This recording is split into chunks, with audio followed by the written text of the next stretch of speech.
thrashing round. I saw his pulse rate going down. I saw him in convulsive throes. I said, I'll have one of those! Welcome to Neptune's Bounty, everyone. Home to the famous Rapture fisheries and Frank Fontaine's smuggling operation. Be sure to have your picture taken with Lopsided Larry, the crucified smuggler, whose contraband and entrails are here to welcome you upon arrival. Let's consider Larry for a moment, because his gruesome effigy is kind of strange given some of what we've seen so far. He's been brutally murdered, most likely by a mob, and then strung up to appear crucified. Then had smuggler scrawled above his corpse.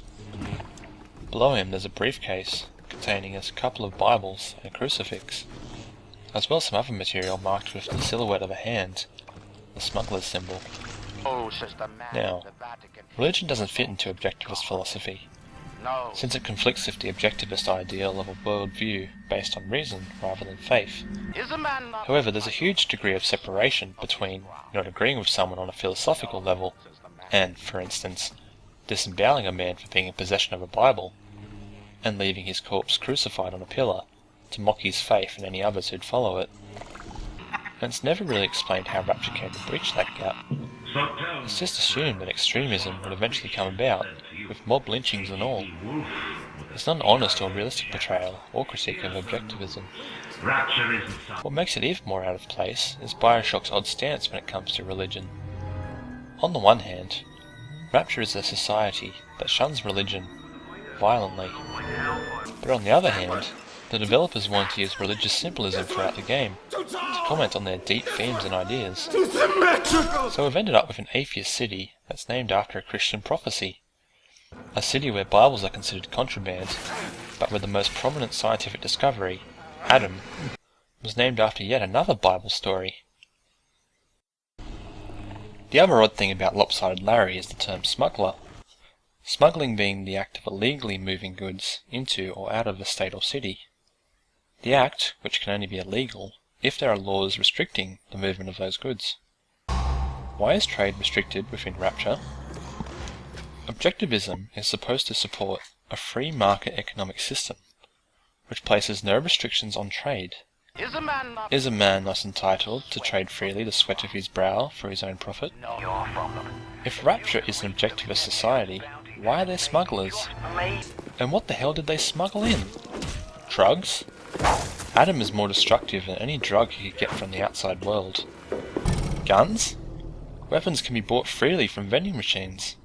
And even then, they're nothing in comparison to the destruction that can be wrought by the plasmids that are also freely sold throughout the city.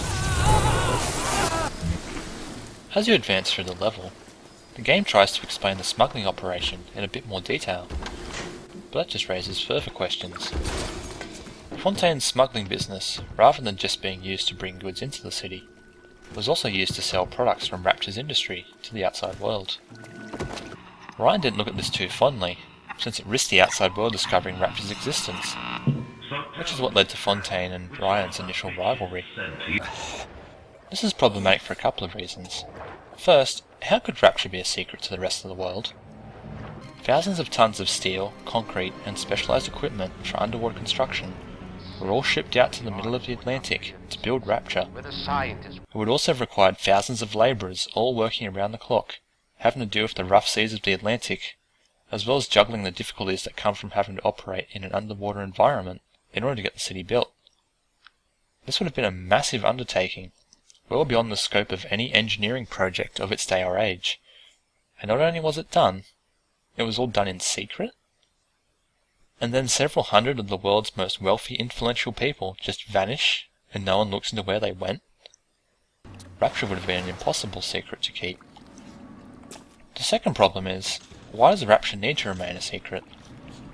Rapture wasn't built away from the rest of the world in order to keep it a secret. It was to prevent it from falling under the oppression of any government or other system of altruism. If Rapture had turned out to be a successful enterprise, it had much to gain from the rest of the world. Since it's not under government regulation, it could outcompete government-hindered industries throughout the rest of the world, and attract investment in other great minds to its cause. You know, the thing the city is supposed to be built on. And it could stand as a shining beacon to the benefits of objectivism for the rest of the world to see. influencing other people to take up the objectivism banner. But it didn't.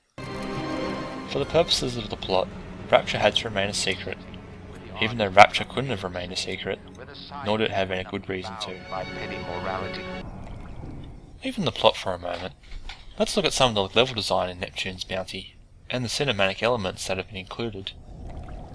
Neptune's Bounty was supposed to be a fishery that used submarines to fish and supply Rapture with fresh seafood. So, here's a few things to think about. Why is there a wooden dock here in this underwater fishery? I'm no aquatic engineer, but generally I think docks work better when they're placed above water, to allow people to reach boats from the shore. Why are they here? Do the fishing submarines just pull up here to be unloaded? How do they get in? And why are the docks constructed out of wood? Again, I'm not an expert, but as far as I know, trees tend to be rather scarce out in the mid-Atlantic. And why is the rest of the level constructed out of shabby corrugated iron sheets? This is supposed to be a state-of-the-art underwater city, running a commercial-scale fishing operation. Why has it been built out of wood and sheet metal? The reason for this is that the level designers decided that Neptune's Bounty wouldn't feel like a fishery unless it looked like a rustic small-town fishing port. Once again, the level design emphasis has been placed on cinematic imagery over all other qualities. What's really damning though is how unnecessary it was. Neptune's Bounty could easily have been built to look like a believable fishery, with submarine docks, cranes and other loading equipment, dry docks for maintenance, and fish processing facilities. It could have been a location that might have been genuinely interesting to explore, instead of just the same old Rapture labyrinth with sheet metal attached to the walls. I mentioned earlier that I discussed some of the problems with the fighter chambers, and here's a perfect example of the fighter chambers fouling things up. The entire level up to this point has been trying to build up the spider splicers as some kind of terrifying enemy. There's corpses strung up on the ceiling, and the splicer is constantly trying to unnerve you. As you're talking to Peach Wilkins, its signature rose petals fall around you, and Peach warns that you're fucked. If you're killed during this fight, however, you'll simply respawn back into the room, with no penalty. The fighter chamber effectively undoes everything the rest of the game was trying to do. Any sense of dread or hostility is completely undermined, since you can't come to any real harm. The moral dilemma of harvesting the sisters in order to survive also doesn't make any sense. The amount of atom you have doesn't matter. You can't be permanently killed. All the character dialogue doesn't make any sense either. Atlas's warnings and advice are a waste of time. Tenenbaum's pointing a pistol at you doesn't matter. Any threat or warning that the characters make is useless. The gameplay is also undermined. What challenge is the game supposed to have when there are no negative repercussions for death beyond a mild inconvenience?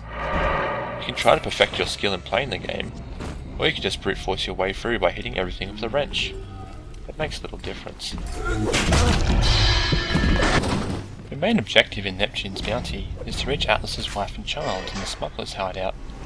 Unfortunately, your path is blocked by one Peach Wilkins, a paranoid former Fontaine lackey who refuses to give you access to Fontaine's fisheries till you obtain some spider splicer research, for some reason. This leads Jack on a fruitless quest through the fisheries to obtain the research camera to snap some pics of some spider splicers. The research camera works by taking pictures of splicers, which then rewards the player with information and improved combat abilities. Unfortunately, this is yet another shallow system which pads out the gameplay. The practice of taking pictures contains no depth. You just take pictures of everything until you max out the research. There's little skill involved. It's just another case of pointing and shooting. And you can't very well ignore it, because the combat boosts are needed later to help fight the stronger iterations of splicers. It's just another tedious task in what's supposed to be one of the most engaging games ever made. Neptune's Bounty is the first level where you have your first real encounters with the Big Daddies. After you kill a Big Daddy, the little sister stops and cries at its corpse, until you decide to either rescue or harvest it. Why? Rapture is a dangerous place that's crawling with atom-addicted splicers, and the little sister has just endured a fearsome firefight, one which has left its Big Daddy guardian dead. Why doesn't it run for the nearest little sister hole to try to get to safety? Without needing to worry about the splicers, they're only dangerous to little sisters in cutscenes. In the rest of the game, the splicers just ignore them. It's yet another detail that's been removed for gamey cinematic convenience. Bioshock was originally supposed to have a full interactive ecosystem. Adam was going to be the lifeblood that would flow through this system. A queen would send harvesters out into the world to gather the Adam and bring it back to the queen. Protectors would defend the harvesters and the queen from the player and other predators. It was the idea of this ecosystem that eventually led to the development of the Big Daddies and the Little Sisters as the protectors and harvesters. However, any further depth to the ecosystem was removed. Apart from removing a potentially interesting feature in order to make way for more generic run-and-gun combat, this brings up some other problems. Namely, how the Little Sisters came to be. Several different designs were considered before Irrational settled on using a small creepy little girl as a vessel for obtaining Adam. The small creepy girl trope having come to prominence during Bioshock's development. But it again causes some problems within the game. In Neptune's Bounty, audio logs give us some insight into how Tenenbaum discovered Adam, and how large-scale production was achieved through the creation of the Little Sisters. The Little Sisters were girls living in Rapture who were kidnapped and then implanted with a sea slug and mentally conditioned to alter their perception of the world. And with only a few exceptions, this sat perfectly fine with the rest of Rapture's inhabitants. What? Thank you. Kidnapping and mutilating little girls didn't upset anyone? Bioshock seems to suggest that the reason no one cared was because their objectivist ideas were perfectly okay with it, once again making the jump to extremism without explanation. Objectivism actually holds personal human rights above all other values. Kidnapping and mutilation would be a huge violation of these values and wouldn't be accepted. The explanation we get is weak, and Bioshock's commentary on objectivism gets muddled again. After going through the mindless fetch quest to obtain the spider spice for research, you hand it over to Peach Wilkins, after which you're required to surrender your weapons in order to proceed. Peach then turns on you and tries to murder you instead of helping. How unexpected. And his reason for turning on you? Apparently, while you were stuck behind his sealed door, he somehow got it into his head that you were a Fontaine lucky. And then instead of just locking you out and leaving you to rot, he decides to pull some convoluted ambush. And he tries to disarm you first, which would make sense. If this wasn't a world where people could shoot fire and lightning from their fingers. Once again, in place of realistic characters with their own motivations, we have another crazy character doing crazy things because they're crazy. Smuggler's Hideout is up next. See you next time. You got it!